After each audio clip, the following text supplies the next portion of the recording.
నమస్కారం. సూర్యకాంతి news channel కి స్వాగతం.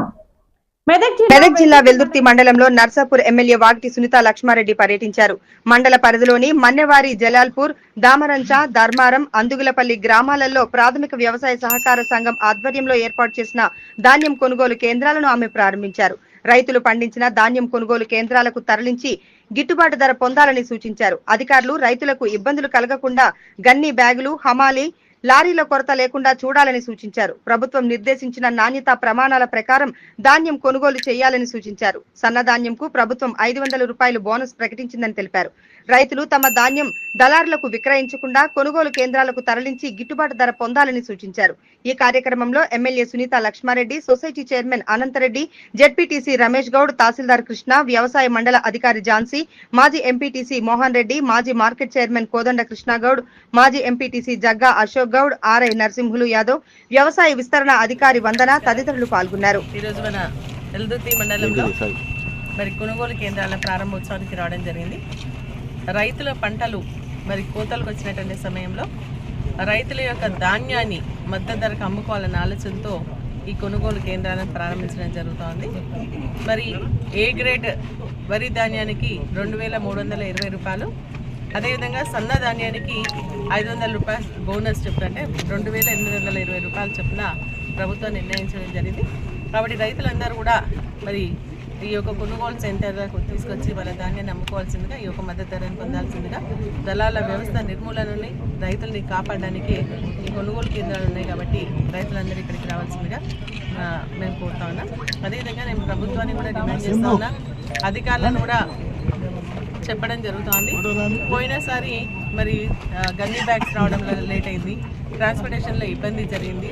కాబట్టి ఇప్పుడు అటువంటి ప్రాబ్లమ్స్ లేకుండా ట్రాన్స్పోర్టేషన్ ఫెసిలిటీస్ ఇమీడియట్గా కల్పించాలని, అదేవిధంగా సొంతంగా ట్రాక్టర్స్ ఉంటే ట్రాక్టర్స్ ద్వారా కూడా రైస్ మిల్లుకి తీసుకుపోయే విధంగా పర్మిషన్స్ ఇవ్వాలని చెప్పేసి కూడా కోరుతాను.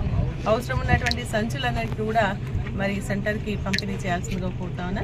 కొంతమంది ఐకేపీకి సంబంధించిన సెంటర్లో కొన్ని ప్రాబ్లమ్స్ వచ్చినాయి. లాస్ట్ టైం కూడా సంచులన్నీ కూడా చినిగిపోవడం వల్ల ఆ భారం అంతా కూడా ఐకేపీ మన మహిళా సంఘాల పైన పడడం జరిగింది.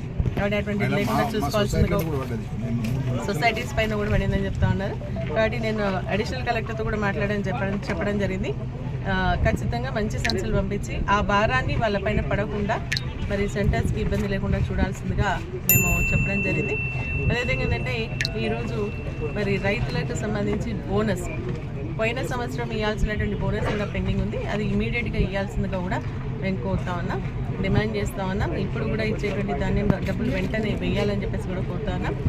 లోడింగ్ అన్లోడింగ్లో కూడా కొంత ప్రాబ్లం వచ్చి రైతులకు నష్టం జరుగుతుంది. ముందే ఈసారి సరిగ్గా పంటలు, కరెంట్ కానీ, వర్షం అని, అతివృష్టి, అనావృష్టి వల్ల రైతులకు నష్టం జరిగింది. వైరస్ రావడం వల్ల కొంత పంట నష్టం కూడా జరిగింది. పోయిన క్రాప్కి ఇప్పటికీ క్రాప్కి చూసుకుంటే 50% కూడా మనకు ఇక్కడ కూడా క్రాప్ కనిపించట్లేదు. కానీ ఈ డౌన్లోడింగ్ అన్లోడింగ్లో కూడా ఇబ్బంది లేకుండా, అది డౌన్లోడింగ్ అన్లోడింగ్కి ఇబ్బంది లేకుండా, ఎందుకంటే దానివల్ల ఏమవుతుందంటే ఇక్కడ సెంటర్లో కొనుక్కుంటున్నారు. రైతుకు ఏమవుతుంది, ఇక్కడికి వచ్చి షిఫ్ట్ అయ్యే వరకు వెయిట్ లాస్ వస్తుంది. మళ్ళీ అక్కడికి పోయిన తర్వాత అక్కడ అన్లోడ్ చేసుకోవడానికి అక్కడ కూడా లాస్ వస్తుంది. సో మొత్తం కూడా రైతు మీద పడుతుంది. కాబట్టి రైతు మీద పడకుండా మరి ప్రభుత్వమే భరించి రైతు ధాన్యాన్ని కొనుగోలు చేయాల్సిందిగా కోరుతాను.